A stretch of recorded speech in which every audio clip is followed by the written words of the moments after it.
우리 국민들뿐만 아니라 또 전문가들뿐만 아니라 또 시민사회뿐만 아니라 우리 정치권까지도 모두 하나가 되었다는 점입니다.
반기문 위원장님, 국가기후환경회의 위원님들과 국민정책참여단 여러분 정말 반갑습니다.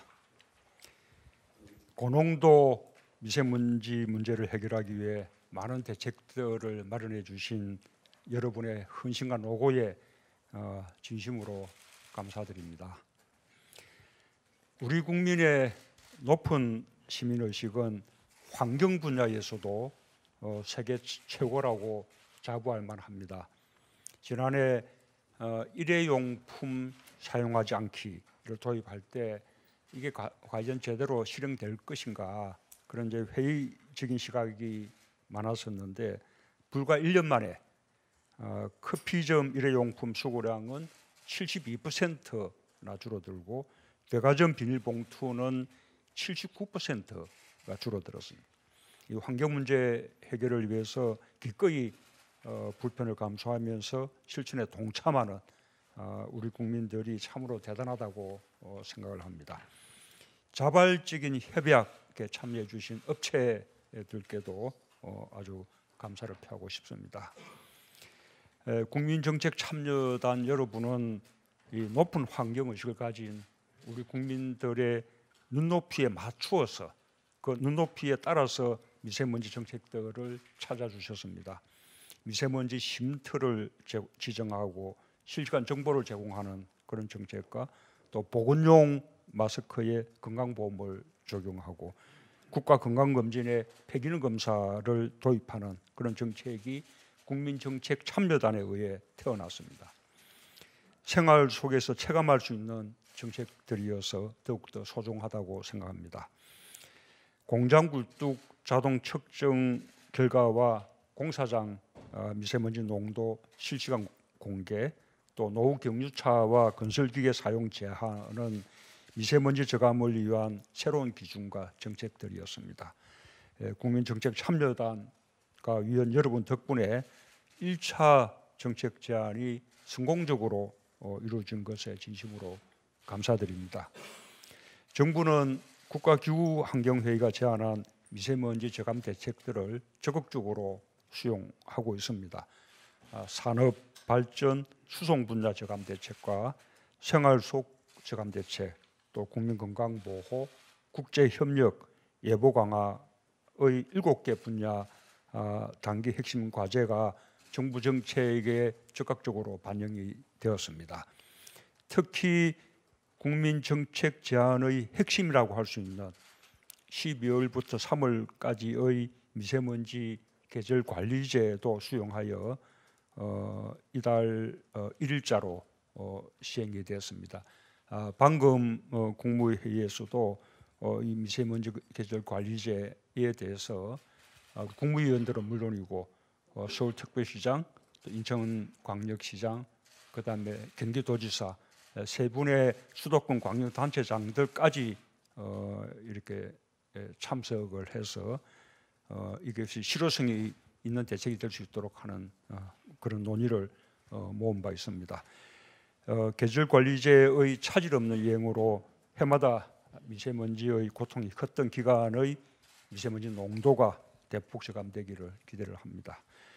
국가기후환경회의가 아이디어를 낸 세계 푸른 하늘의 날은 제가 지난 9월 그 자리에 우리 반기문 위원장도 계셨습니다만 유엔 기후행동 정상회의에서 공식 제안을 했고 또 지난달 26일 모든 회원국들의 만장일치로 채택이 되었습니다.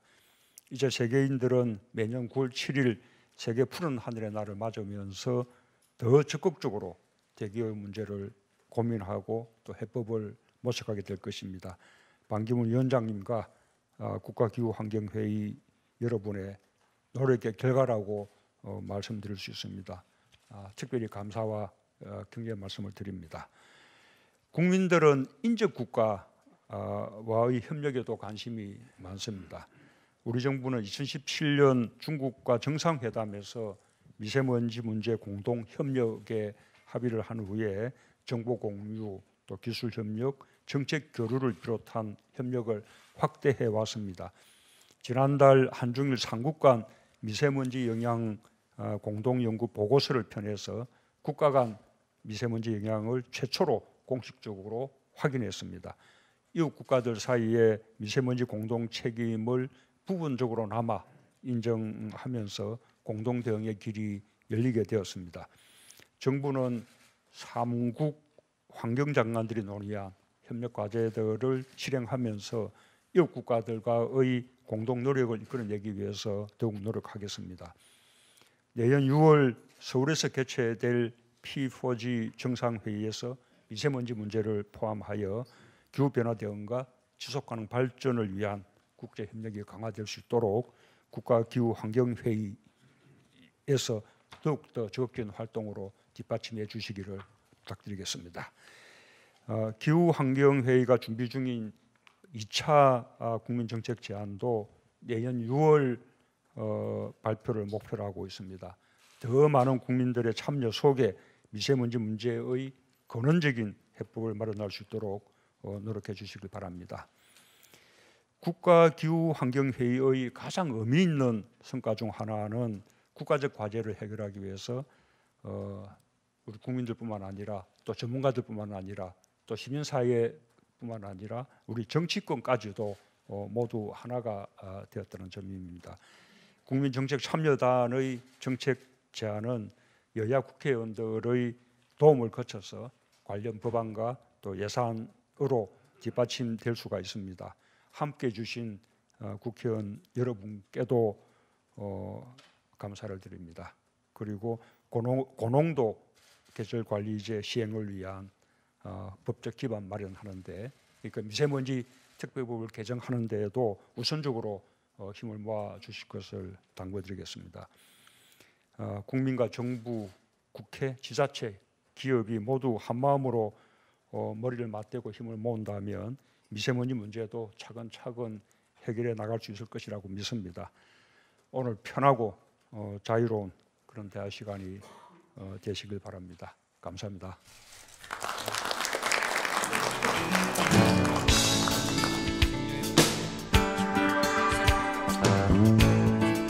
오늘 국가기후환경회의 위원들과 국민정책참여단을 이렇게 접견해 주시고 격려해 주신 데 대해서 감사의 말씀을 드립니다.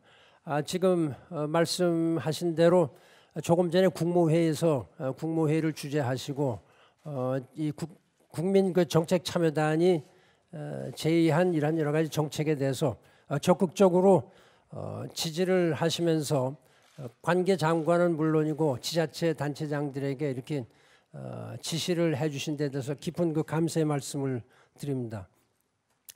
지난주 4월 29일 날 국가기후환경회의가 대통령님의 이제 영단으로 이렇게 결정이 돼서 지난 한 5, 6개월 동안 501명의 이제 국민정책참여단과 또 130여 명의 우리나라의 그 사계의 그 권위자 전문가들과 함께해서 한 110차례 정도의 그 회의를 가졌습니다. 한 5, 6개월 사이에 상당히 많은 그 회의를 가졌고 지방도 다니면서 국민들과 직접 호흡을 하면서 국민이 체감할 수 있는 이러한 그 정책을 제안하기 위해서 많은 노력을 해왔다고 말씀을 드리겠습니다. 국민들의 그 성숙한 그 민주적인 자질, 또 높아진 그 환경에 대한 욕구, 공동체 의식 증가 등으로 인해서 이러한 것이 이제 국민들이 모두 잘 참여하고 산업체들도 참여하는 가운데 잘 이행되기를 기대해 마지 않습니다. 이 정책은 역시 국민이 체감하는 이런 수준에서 결정이 된 걸 잘 이행하는 것이 중요하다 이렇게 생각을 합니다. 그런 면에서 여러 가지 자세한 보고를 받으셨기 때문에 제가 보고는 지금 운영위원장이 잠시 또 보고를 드리도록 하고 몇 가지에 대해서 간단하게 건의 말씀만 좀 올리겠습니다.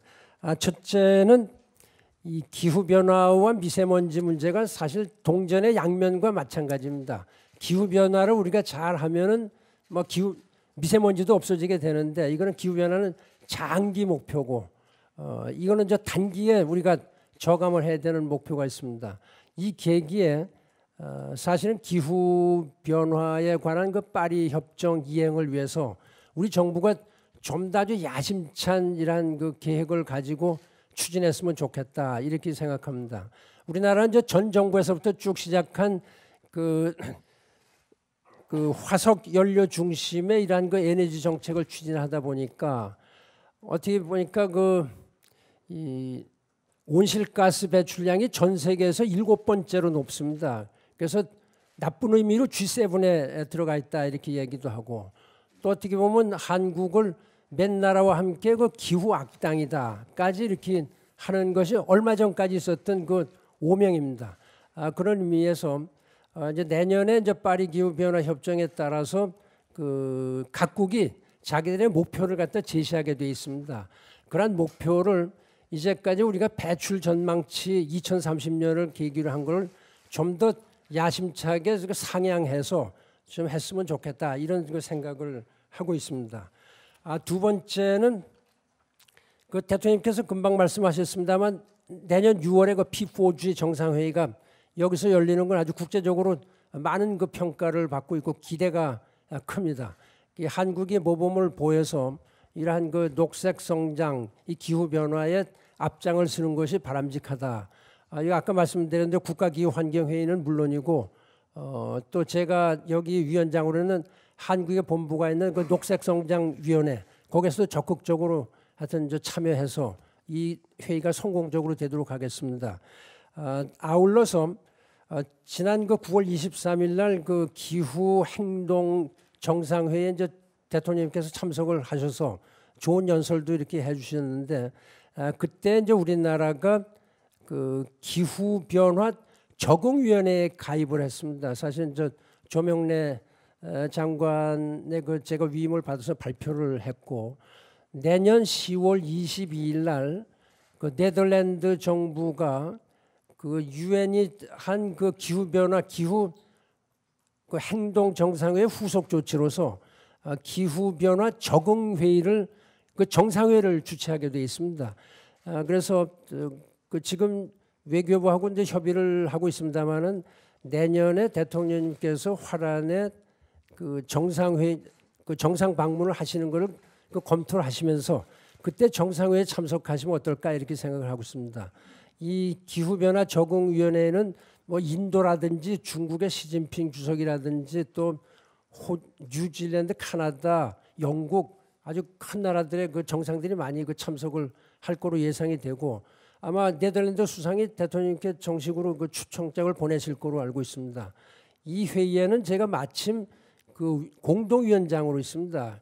근데 공동위원장이 빌 게이트하고 그다음에 지금 새로 그 IMF 총재가 된 크리스탈리나 게오르기예바 그 사람 셋이서 공동위원장을 하고 있는데 사실은 이제 제가 주로 이제 위원장을 하고 있는 거나 마찬가지고 그래서 그 대통령께서 오시면은 상당히 그 중요한 그 계기가 될 거다 이렇게 생각을 합니다.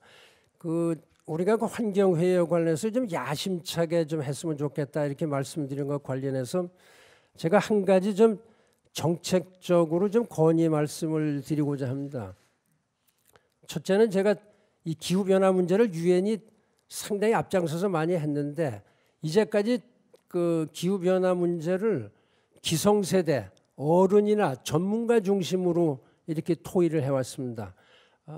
최근에 그 스웨덴의 16세 된 그 그레타 그 툰베리라는 여학생이 그 막 바람을 일으키기 시작을 했는데 이제는 우리가 그야말로 젊은 세대를 어린 세대를 위한 그 미래를 잘 갖고 나가는 것이 중요하기 때문에 이런 환경에 대한 교육을 우리가 유치원, 초등학교, 중학교, 고등학교 이때부터 교과 과정에 집어넣어서 좀 의무적으로 교육을 시키는 것이 바람직스럽지 않은가 이렇게 생각을 하고 있고 이러한 움직임이 지금 세계에서 각국에서 벌어지고 있습니다. 제 좋은 예로 이태리 정부가 한 2주 전에 이태리에서는 하여튼 초중고등학생들이 의무적으로 1년에 33시간 환경과 기후에 관한 교육을 수료해야 된다. 이런 그 법을 아주 정했습니다. 그래서 저도 이 문제에 관해서 대통령님께 오늘 그 좀 건의를 드리고 그 부총리 겸 그 교육부 장관을 제가 만나서 정식으로 여러 가지 안에 대해서 좀 건의를 드릴까 이렇게 생각을 하고 있습니다. 마지막으로 또 한 가지 좋은 그 소식은 대통령님께서 지난 그 9월 23일 유엔 총회에서 정상회의에서 제시하신 그 맑은 공기 푸른 하늘 국제의 날을 제의를 하셨는데 이것이 유엔 총회에서 만장일치로 채택이 됐습니다. 중국이라든지 모든 유럽 국가들이 다 찬성을 해서 매년 9월 7일을 그 유엔이 정한 그 국제 그 맑은 공기 푸른 하늘의 날로 정해졌습니다. 그래서 우리나라에서도 그 기념식을 하고 활동을 하겠지만은 내년 그때쯤에서 정부에서도 좀 고위 대표단을 파견을 해서 이 대통령님께서 제시한 이러한 것이 앞으로 계속 좀 전 세계적으로 많이 그 파급이 돼서 모두 푸른 하늘, 맑은 공기를 마실 수 있는 좋은 계기를 마련하기를 바라겠습니다.